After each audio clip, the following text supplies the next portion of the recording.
The murder trial of Lori Vallow Daybell begins. How the prosecution says Daybell used sex, money, and power to get her way, and what the defense says discredits that argument. We had no updates on to how long we were going to be trapped out there. Some relief tonight concerning a gas well leak in Grand County. There is not a convenient way to evacuate. How campers made it safely back home. Well, today was our warmest day we've seen so far this year. Tomorrow, another warm day. All ahead of our next storm moving in. What to expect through the rest of the week. Several law enforcement officers are working together for one purpose. I feel like people just aren't caring, just watching their phones. What they're looking out for on Utah roads and the life-saving difference it can make. The rare opportunity of a lifetime. Meet 3 Utah graduates who are off to the top military academies in the country. Live from Utah's news leader, Fox 13 News at 9 starts right now. Good evening, and thank you for joining us tonight for Fox 13 News at 9. I'm Robin Oginye. Bob and Kelly have the night off. We're tracking 3 top stories tonight. A Salt Lake City woman's remains have been identified in Nevada more than 3 decades after her disappearance. Plus, new developments tonight in that mass shooting inside a Louisville, Kentucky bank. But first, we start with new testimony in the first day of the murder trial, years in the making. We go now to Court TV correspondent Chanley Painter in Boise, Idaho, with the big takeaways from day 1 of the Lori Vallow Daybell trial. Right, it was a big day here in Boise, Idaho for day 1 of the Lori Vallow Daybell trial, which began with the all-important opening statement. Money, power, and sex. That's what this case is about. The defendant, Lori Vallow Daybell, used money, power, and sex, or the promise of those things, to get what she wanted. The prosecutor, Lindsay Blake, ultimately saying Lori and her husband Chad Daybell used their self-described religious beliefs to justify their actions to others, from the affair to murder. In the defense opening statement, Jim Archibald spent about 20 minutes detailing how the prosecution can't prove anything beyond a reasonable doubt. He pointed to Lori Vallow's alibi notice, telling the jury she was in her apartment when the children died, in Alex Cox's, her brother's, apartment, and she was in Hawaii when Tammy Daybell died. And so far in the prosecution's case, they've called 2 big witnesses. First, the grandmother of J.J. Vallow, Kay Woodcock. She called the police in November 2019 requesting a welfare check on J.J. Vallow after not hearing from him for several months. And also Brandon Boudreaux, the man once married to Lori's niece, who over defense objections testified about someone shooting at him outside his home in October 2019 and how he came to believe it was someone connected to Lori Vallow Daybell. And the prosecution's case rolls on tomorrow with a big witness, the lead detective on the case from the Rexburg Police Department. For now, I'm Chanley Painter reporting here in Boise, Idaho. I'll send it back to you. Also, during opening statements, the prosecution revealed for the first time Tammy Daybell's cause of death was asphyxiation. Stay with Fox 13 News on air and online as we continue to cover the trial over the next several weeks. Turning to national news and the tragedy in Louisville, Kentucky tonight. That community grappling with a deadly shooting at a bank. Gunman and bank employee 25-year-old Connor Sturgeon opened fire before the downtown branch opened, killing 5 people and injuring 9 others. Responding officers exchanged gunfire with the suspect, who is also dead. Fox's Garrett Tinney is in Louisville with the latest. Families and loved ones are mourning the unexpected loss of multiple people killed in a mass shooting at a downtown Louisville bank. The evil that took place today, we shouldn't hear the tears that were coming out from these families. And that right there sticks, because they are weeping because someone decided that they wanted to take life today. The gunman, an employee at the bank, entered the downtown branch of the Old National Bank around 8:30 Monday morning and opened fire at a conference room on the first floor using a rifle. Police say he was live streaming the attack on social media. He had a long assault rifle, and you hear the shots just start firing. Whoever's next to me got shot and hit bloods on me from it.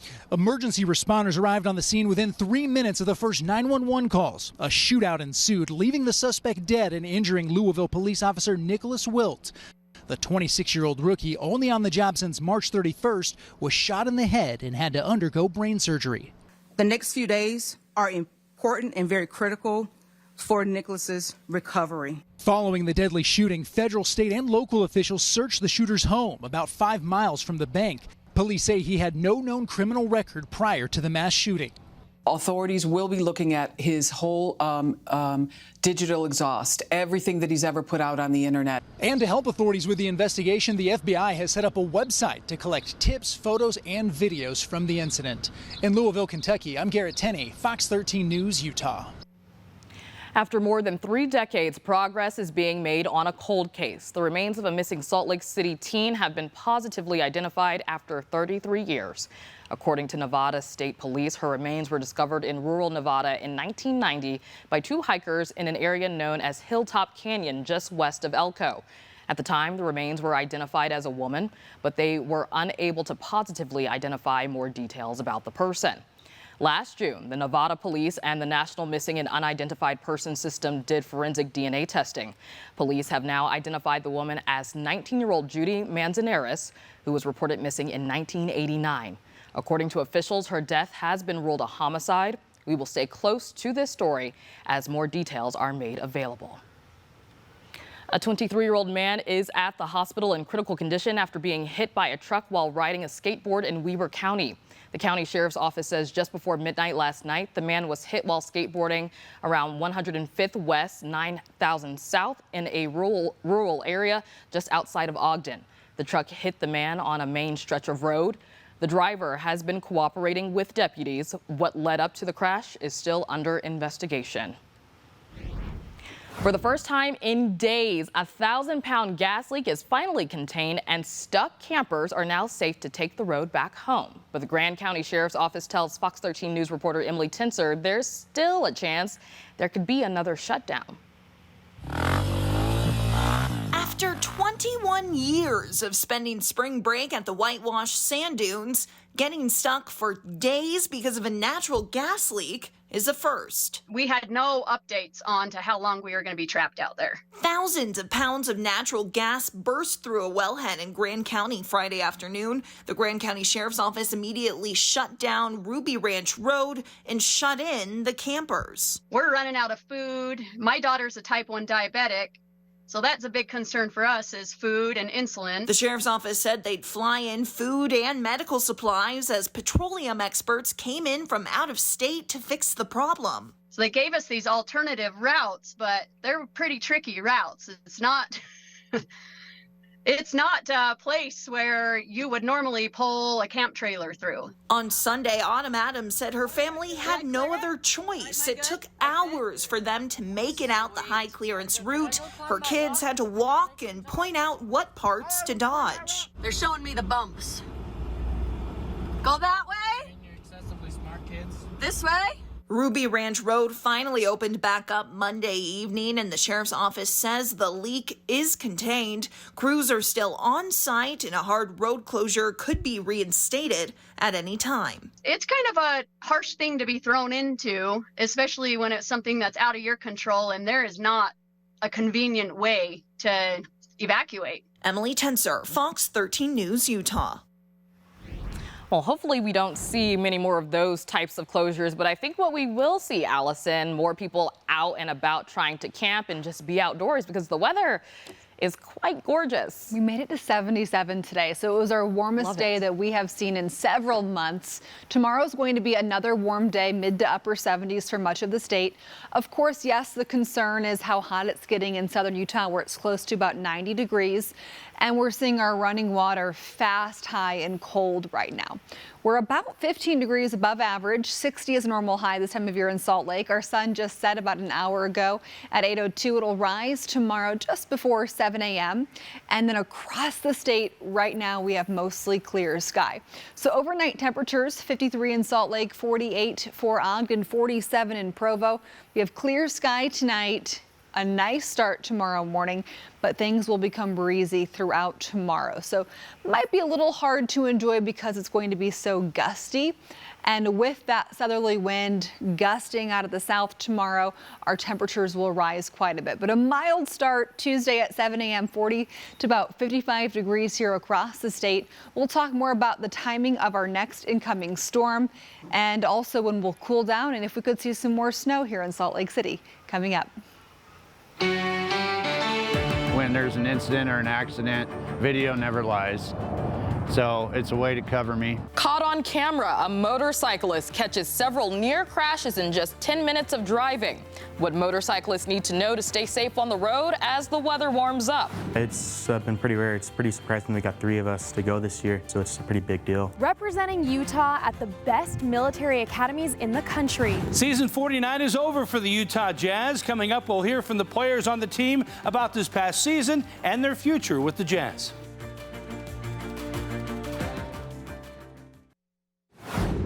Today, a plane made an emergency landing on a Davis County road. It happened shortly before noon on the West Davis corridor, which is still under construction, so there were no cars on it. Utah Highway Patrol says the plane had engine trouble but was able to land safely with no one being hurt. We're also learning more about an emergency landing that happened in Morgan County on Saturday. According to Morgan County Fire and EMS, the pilot said he lost power at about 9,000 feet and had to land his plane in a field. The plane flipped upside down during the landing and the pilot was trapped inside but not seriously hurt. First responders helped him out and he was treated and released at the scene. A West Jordan man accused of assaulting police during the Capitol insurrection plans to plead guilty. 49-year-old Justin D. Adams is accused of shoving an officer and attacking a police line on January 6, 2021. Court documents filed Monday in Washington says Adams has agreed to a plea deal. What he'll plead guilty to wasn't specified. Adams has been in custody since October, but not for the Capitol riot charges. U.S. Marshals say Adams assaulted them when they tried to arrest him at his home. He's been indicted separately in that episode. Adams would be the 9th Utahn to be convicted in the insurrection. 3 other defendants have pleaded not guilty and are awaiting trial. We're getting a look inside a new Saratoga Springs temple of the Church of Jesus Christ of Latter-day Saints. It's a nearly 23-acre property on 987 South Ensign Drive. After about 3.5 years of construction, tours began for invited guests today. Public tours will begin Friday and will be offered every day except Sunday through July 8th. This is a rare opportunity for people who are not members of the faith to see the inside of a temple. After the dedication on August 13th, only the Latter-day Saints are allowed inside. Salt Lake County Mayor Jeannie Wilson and members of the Salt Lake County Council are planting thousands of blue pinwheels in support of Child Abuse Prevention Month. Blue pinwheels are the national symbol of Child Abuse Prevention Month, and each one symbolizes a child who was a victim of child abuse in Utah in 2022. The Family Support Center says that they saw an uptick in abuse after COVID-19.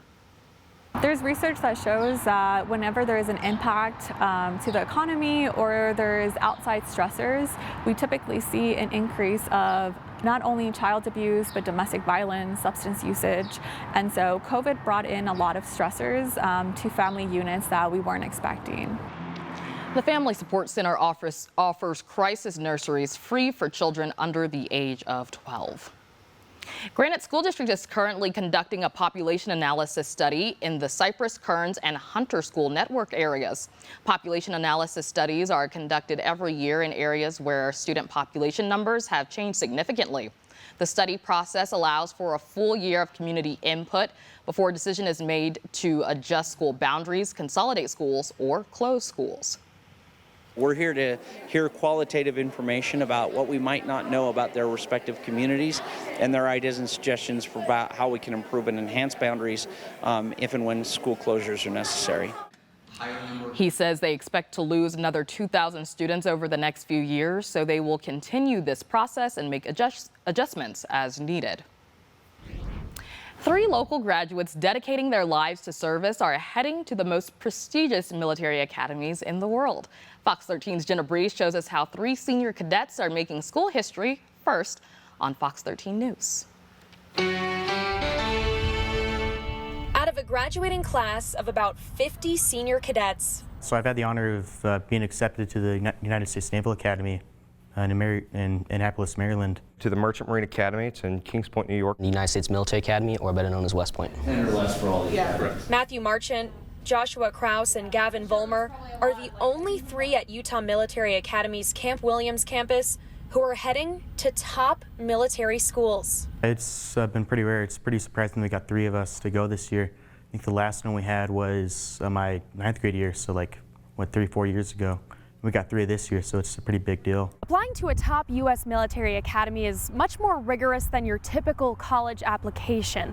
Not only does a cadet have to have good grades and test scores, they have to pass a physical fitness test, go through a vigorous interview process, and get a nomination from a member of Congress. I wasn't really holding out for it. Like, I was making backup plans and things because the acceptance rates are so low. These dreams come true wouldn't have been made possible if the 3 hadn't chosen to go to high school at UMA. I'm getting my pilot's license through the programs here. I'm flying on Salt Lake International, so that's one of the things that set this school apart from others. The 3 seniors are leaving a legacy at their school. Their names will be remembered for years to come. I'm going to be able to help other people and be inspiring other people, and so that's something that I'm very grateful for and hope that I continue to do. In Lehigh, Jenna Bree, Fox 13 News, Utah. Congrats to them. But it is time to turn to Utah's weather authority, Miss Allison Krogan. Allison, we have so enjoyed the weather we had today and yesterday. But I know we've got some cold that's sneaking back in this week. Yes, and with our warming temperatures today, avalanche concerns on the rise also. This picture coming in from above Mendon today. I'll step out of the way so that you can see, definitely seeing some avalanche activity from Carol Sorensen. Thank you for sharing this picture with us. In our Facebook group, Utah's Weather Authority, we have avalanche warnings through 6 a.m. for the northern mountains and foothills. So this is going to be through 6 a.m. You want to stay off of and out from under slopes that are steeper than 30 degrees. This is a big concern this evening and into tomorrow morning, okay? We're going to have temperatures again tomorrow that are warm. When you wake up, you'll have a nice drive into work, though. We'll have dry roads, 54 degrees. Tomorrow evening, mid-70s for the evening commute. And across the state, we're going to have very comfortable temperatures to even hot conditions for some portions of Utah for tomorrow. A mild morning to start your day tomorrow, and then tomorrow is going to be sunny and breezy. We're cooling down on Thursday, so our temperatures start to tumble again to wrap up the week, and then we'll have a pretty comfortable weekend ahead. Now we look at satellite and radar here across northern Utah under mostly clear skies, same thing across southern Utah. As you wake up tomorrow morning, mid-50s for Salt Lake at 5, 6, 7 a.m. And then by 9 o'clock in the morning, we're into the upper 50s. So 7 a.m., we're going to have those temperatures right around 45 to 55 for a lot of the state.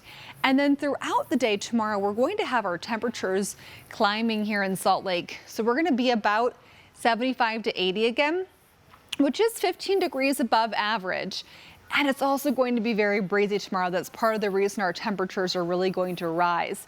So a little bit of a breeze when you wake up in northern Utah tomorrow morning, but then very noticeably gustier for the evening drive. So if you've got a motorcycle or you're itching to get out on a road bike to ride into work, just keep in mind it is going to be very gusty tomorrow. So something to consider. Obviously, we head into the next couple of days. We continue with warm temperatures and pretty decent temps actually for much of our 7-day forecast for outdoor activities, with the exception being Slot Canyon's an area you really got to be safe in the next couple of days, especially in southern Utah with close to 90 tomorrow. By Friday, though, dropping into the upper 60s for a high. Salt Lake 77 tomorrow, breezy 70 on Wednesday. We have a front that moves in Wednesday night, Thursday morning. We knock our temperatures down into the 40s for a high on Thursday. Scattered rain, maybe even a wintry mix. On Thursday morning, we'll talk more about that coming up in your Super 7-day forecast. We'll be right back.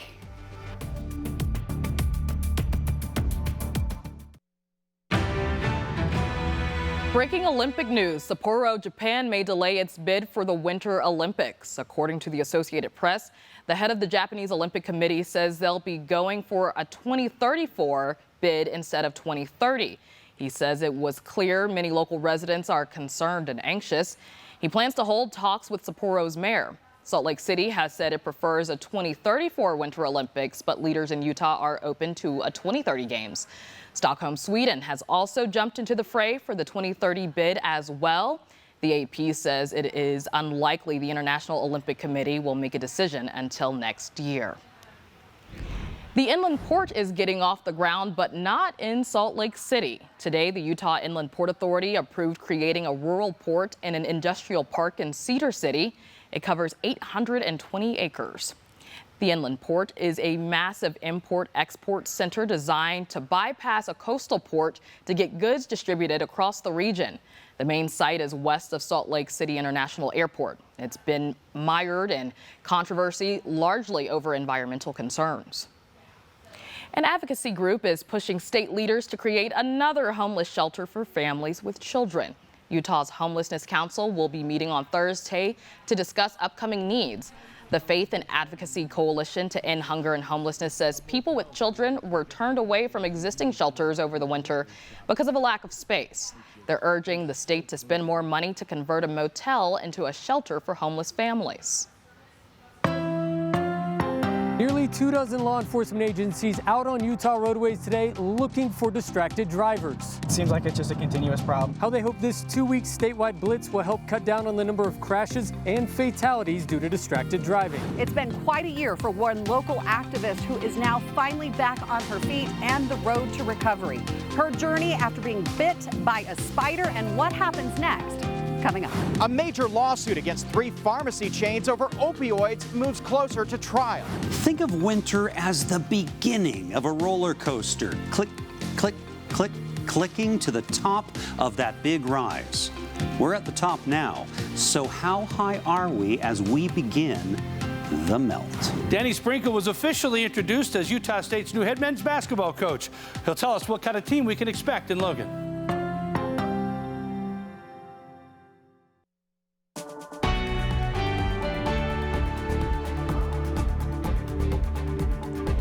This month, more than 24 law enforcement agencies here in Utah are out on the road looking for distracted drivers.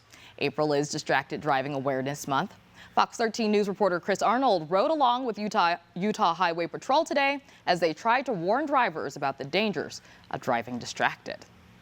I feel like people just aren't caring, just watching their phones. Distracted drivers. It's a worry Tristan Stevens, a mother of 2 from Payson, has when she gets behind the wheel. Pay attention because it takes a split second. It's something law enforcement across the Beehive State continue to take seriously.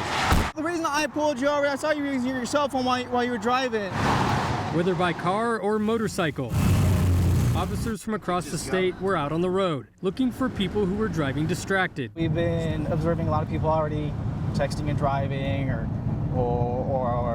writing emails. This is part of their 2-week statewide distracted driving blitz. Luis Silva Santisteban has been a trooper with the Utah Highway Patrol for 5 years. Monday was his first time taking part in this operation. Whenever we stop someone who's distracted while they're driving, we usually try to educate them about the importance of staying focused and for their safety and the safety of others. While some troopers were out interacting with motorists, others were in an unmarked vehicle, helping spot distracted drivers. We have a great key at texting. Using their body cameras to catch video of it before relaying the violation to nearby marked units. We've got over 40 officers that will be out today working shifts, but the enforcement goes from April 3rd through April 17th, which will have over 140 shifts. According to research by the Utah Department of Public Safety and UDOT, 24% of Utahns admitted to texting while driving in the last 30 days.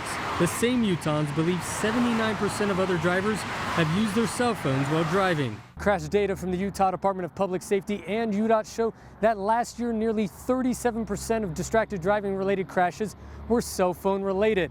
In all, there were more than 5,000 distracted driving related crashes last year, resulting in 20 fatalities. Year to date, that includes more than 1,000 crashes and 4 deaths related to distracted driving. So a citation for using a handheld device. It's something troopers like Santisteban hope drivers realize the severity that comes with not being attentive when you're out on the road. Maybe wake up and realize the importance of being focused. I don't want to have to take my kid to the hospital because someone wasn't paying attention. In Orem, Chris Arnold, Fox 13 News, Utah. Okay, well, we've all seen them. Someone driving distracted, driving recklessly, or driving angry, and we want to hear from you. How would you rate Utah drivers, with 1 as the worst and 10 as the best? Scan the QR code on your screen to get to fox13now.com/voice to make your voice heard. UHP says with warmer weather comes an uptick in motorcycle-related accidents and deaths. One Tooele motorcyclist, Robert Hewlett, was riding his motorcycle for just 10 minutes and experienced a couple of close calls due to other drivers not paying attention or running red lights, all of which were captured on video. Hewlett says after several near misses over the years, he decided to install cameras on his motorcycle for liability reasons. He says there are things motorcyclists and motorists can do to make the road safer. Cars, motorcycles, trucks, anybody needs to remember the laws. Stop at red lights, yield the right of way. It's really important for safety, not just motorcycles, but cars too. Hewlett also stresses the importance of motorcycle riders wearing the proper safety gear, so if you are in a crash, you're more likely to survive. Well, she's helped many here in Utah heal after surviving sexual abuse and navigate other issues facing vulnerable communities. The CEO of the nonprofit Pictuar found herself in a hospital dangerously close to death after a seemingly minor encounter with a spider. Fox 13 News anchor Amy Nay first brought us her story last summer and catches us up on her recovery and what she's tackling now. I was really appreciative of all of the people in the community that reached out, donated, gave, visited, sent flowers, and I was overwhelmed. A woman so used to helping others in need of help this past year herself. It's been 10 months now and the wound is still not shut. Susie Felch Malohifa'o, the founder of the nonprofit Pacific Island Knowledge to Action Resources, or PICTAR, was bit multiple times by what is believed to have been a brown recluse last July in Utah's Uinta Mountains. Wheeled me in to the doctor to do an x-ray, and I woke up 2 weeks later, 9 surgeries. Getting around with a walker these days and not yet able to work full time, but approaching her life with renewed passion and purpose. What am I going to do? What's my legacy? Where can I make a difference? And where is that biggest difference? A new COO started last week at PICTAR, where they hope to take many of their missions global. But she has also recently launched a new super PAC called Pacifica. Marginalized communities don't have a say in legislation. And I have this saying always, nothing about us without us. Legislators are just doing whatever they think is right for us, but we don't have a say. That's something Susie is hoping to change, making it easier for all voices to be heard through education, empowerment, and funding. My hope is that we're going to be able to make it relevant to people's households. What's happening on hills that are affecting people's actual livelihood in their homes. According to local experts, brown recluse spiders are not native to Utah, but that does not necessarily mean you may not encounter one. And it's not necessarily the bite, but what may happen after that bite that could really get you. The best thing you can do is just clean it out very quickly. And a lot of times we have no idea what did the biting. So if you ever have whatever bit you, the best thing you can do is collect it right away. USU anthropod diagnostician Kate Richardson says that can help you better treat the problem. The problem is less so with the bite itself. It's a lot of times the secondary infections that occur. And that's what happened in Susie's case. I had no idea about spiders and how serious they can be. But it will take more than that to hold her down. The woman featured in Forbes the summer before her spider bites on their 50 over 50 impact list says there's still much more to come. In Salt Lake City, Amy Nay, Fox 13 News, Utah. Utah does have spiders that can cause severe reactions like black widows, desert recluse, yellow sac spiders, and more. She recommends wearing long sleeves and gloves when doing any spring cleaning to help avoid a bite. Coming up next, a big new development in the state of Utah's lawsuit against 3 major pharmacy chains over the opioid epidemic. Plus, Governor Spencer Cox holds a bill signing ceremony for legislation he says will move the state into the future. How these laws could change Utah.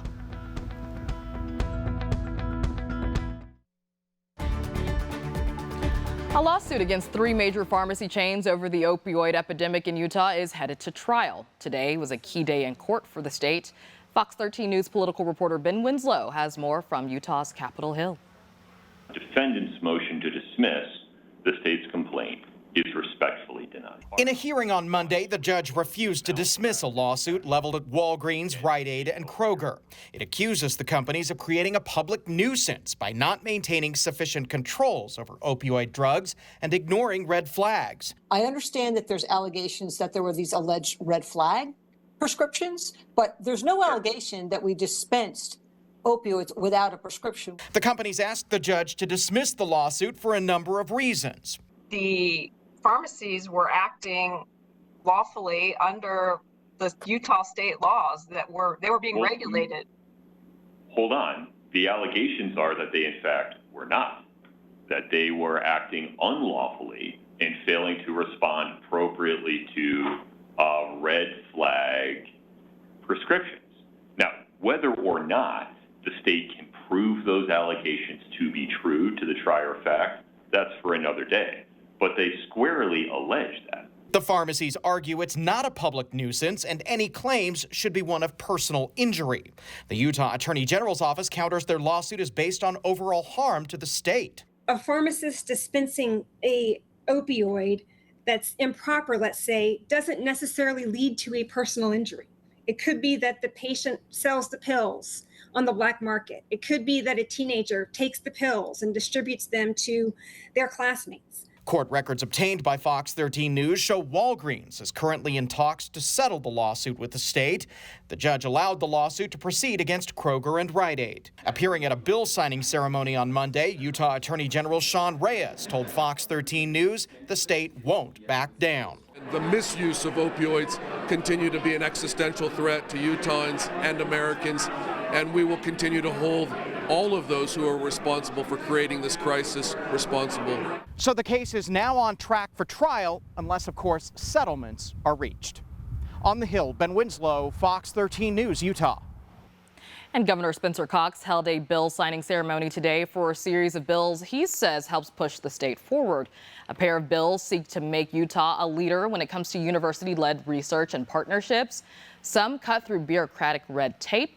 In fact, one helps refugees and immigrants by making it easier for them to get professional licenses in the state if they've already been licensed and trained in their home country.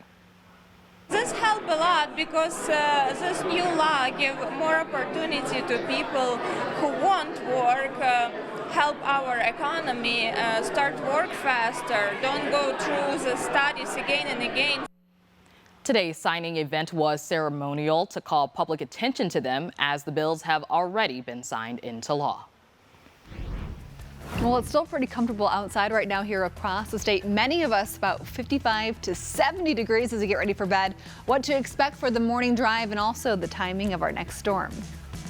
And the season is over for the Utah Jazz. We'll hear from the team about season 49 and their future with the team coming up in sports. And we'll hear from new Utah State head coach Danny Sprinkle as he begins his run with the Aggies.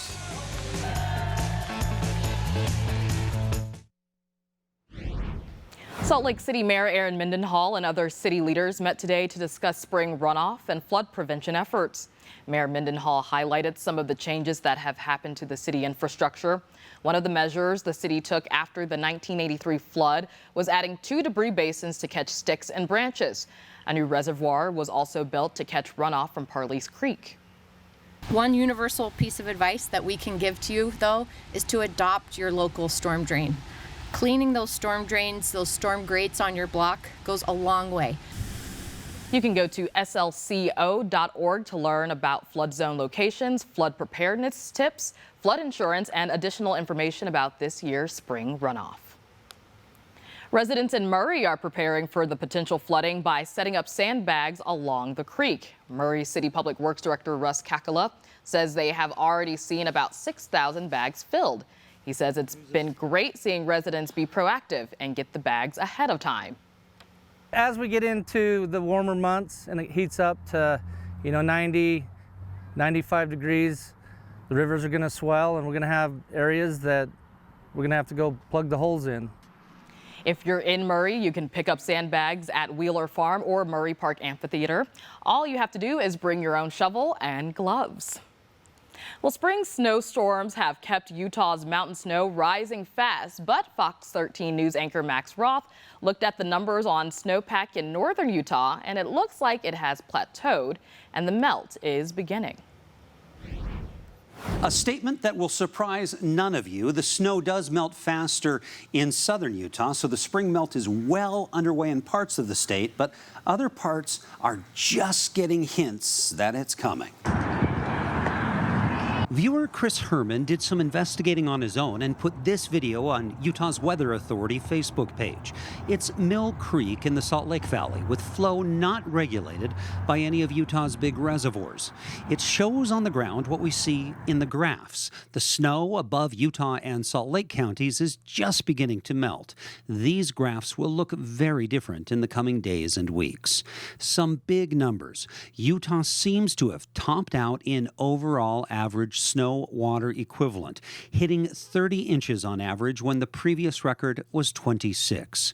Regionally, the melt has begun in more force in the southwest and southeast, and the Santa Clara and Virgin Rivers at a daily record for this calendar day. The question everywhere in Utah is how fast the snow will melt. In a normal year, the snow above Salt Lake and Utah counties would peak right now at just under 20 inches. This year, we start at just over 40 inches. In a normal year, the melt would be done on June 11th. That's 64 days. So the average day in a normal year would see about a third of an inch melting. But if the melt follows that same schedule this year, it would mean 2/3 of an inch per day. The temperatures could tip us towards what we saw in the worst recent flooding of 1983. Then 23 inches melted in 23 days between May 20th and June 12th in the Salt Lake and Utah County areas. And Weber and Davis counties saw a similar rapid melt. And we needed the melt to start right now to avoid 1983's fate. But there's a lot more snow in the mountains now than there was back then, as you saw. So we also need a milder May and June to really escape that. We want summer to approach like that fabled tortoise, slow and steady. In studio, Max Roth, Fox 13 News, Utah.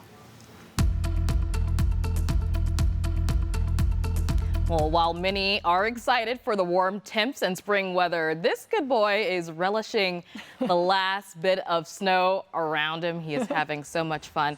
Allison, it reminds me of the video you posted of your fur baby maybe like a month and a half ago when you put the snow boots on him. Oh. And he just kind of forgot how to walk. Well, he didn't like the snow boots. That dog liked the snow. Right. I told Patty, I think that's one of the only people left in Utah that's still excited about the snow. And Patty, some good news. There's potentially some more snow in the forecast this week. Now, I think my dog's more excited about the temperatures today of 77. A normal high this time of year is 60 degrees. Now we, as you heard in Max's story, would like a slow and steady increase as we head into summer. We don't want a quick repeat of what we had last summer, right? Our hottest summer ever. So what we want to see here across the state over the next couple of days is we're eventually going to see a cool down second half of this week, and then we are back close to average or above average as we get into this weekend. But we're going to see our next cool down Wednesday night into Thursday into Friday. So let's chat about tonight here across the state. We do have mostly clear sky. We'll have a mild start for you tomorrow morning. Temperatures will be about 45 to 55 as you're waking up on your Tuesday morning. Under mostly clear sky throughout the day tomorrow, we're going to have breezy conditions. So it might be difficult to enjoy. And of course, it's a Tuesday, right? We've all got work, busy stuff going on. Kids are in school. We're going to have very nice temps though. Hopefully you can enjoy it, even though we're going to have that breeze. And then we see increased chances of precipitation Wednesday night into Thursday. Quick moving storm, but we're going to see our temperatures dropping. So for Ogden, you're looking at scattered conditions for Wednesday night and Thursday. For Provo, you're tracking a widely scattered chance Wednesday night and Thursday. And for St. George, you have a dry 7-day forecast for the most part. An isolated shower here or there is possible Thursday into Friday, but you're going to see a really big cool down. Tomorrow, you're close to 90. And then you're close to 70 on Friday. So noticeably cooler Thursday and Friday, and then still about 70 on Saturday, back close to 80 by Sunday and Monday. So we're on a roller coaster here the next couple of days. Sunny and breezy for Tuesday, 77 in Salt Lake. Breezy on Wednesday, 70, a few more clouds. We do have a system that rolls in. We could see a scattered rain, maybe even a wintry mix come Thursday morning. The forecast models are pretty split. There's not a lot of agreement on how that's going to play out, but there is a possibility that if we trend to cooler, which our more recent Forecast models are suggesting potentially a wintry mix transition. And it looks most likely north of I-80, but something that we're going to be watching for you the next couple of days. Close to 60 degrees on Saturday, but our chance of precipitation here in Salt Lake will be scattered Wednesday night and Thursday. And then we're likely going to be drier. But after our 7-day forecast, as we look at week 2, our temperature outlook is back to normal for a lot of Utah and Gray. This is the 18th through 24th, and then cooler than usual for northern Utah. So looks like the roller coaster will be continuing, but for tomorrow, sunny, 77. Season 49 for the Utah Jazz is over. It was a lot more successful, though, than expected, with 37 wins after those 2 blockbuster trades last summer. Fox 13's Andrea Urban has more as the offseason begins. The Utah Jazz will not take part in the playoffs for the first time in 6 seasons, but that doesn't mean that this season, under first-year head coach Will Hardy, was not successful. Young guys gaining a ton of experience while Lauri Markkanen made his all-star debut. An ever-changing roster, allowing Jordan Clarkson to step up as a leader, and he enters free agency this summer. I don't know. Just kind of, thing that we'll all sit down, with Rich and my family and stuff, and figure out what the best decision is for me. But yeah, I think that's probably where it ends for me on the comment of that, because I kind of wasn't even thinking about that, looking at that throughout the whole year. So, just a conversation that we'll end up having and figuring it out. I think just this year having the ball in my hands more, and I think it was a good challenge this year just to see different coverages from teams, because it was a big part of the offense that we were doing, and I think I got a lot better throughout the year. I know we have a great group of guys on the player side, but also the staff and organization that we're definitely going to get there eventually. We have a bright future ahead of us. Everyone on this team has bought into the idea of being a Jazz man, and really understanding the culture that comes with that, and trying to win and trying to work, and all the guys get along. I've heard horror stories about rookie years and rookie walls. This year was unbelievable just because of our staff and the guys. So really just excited about the culture. The Utah Jazz have 3 draft picks, 1 lottery and a second one if the Timberwolves do not win their play-in tournament. This is going to be a fun summer for Jazz fans. At Vivint Arena, Andrea Urban, Fox 13 Sports. Utah State officially introduced their new men's basketball coach, Danny Sprinkle. After 4 years as the head coach at Montana State, he's ready to lead the Aggies. We're going to do it in a first-class way. We're going to do it the right way, with integrity, with passion. We're going to play with a chip on our shoulder. There's expectations here, and I accept that responsibility. I know what the expectations are, and that's what I'm about, and that's what I'm here. I'm about winning, and I'm about doing it the right way. We'll continue to cultivate and enhance the culture and the atmosphere that's been around here, and just try and go win a game in the NCAA tournament. Andrew mentioned the Timberwolves pick. Rudy Gobert today was suspended by his team for punching his teammate in a game yesterday, so he will not play against the Lakers tomorrow. Right. That could hurt the Timberwolves, help the Jazz, because if they get out of the play-in, they're a lottery pick, right, and the Jazz own their pick. So, wow. Wow, yeah, a lot going on there. We'll see how that all works out. I read that Sprinkle has 23 years of collegiate coaching experience, so we're really happy to have him. Yeah, there you go. He's a good choice. We'll see how he does. Best of luck in Logan, that's for sure. There you go. Yeah. Thank you, Jeff. Stay with us. We'll be right back.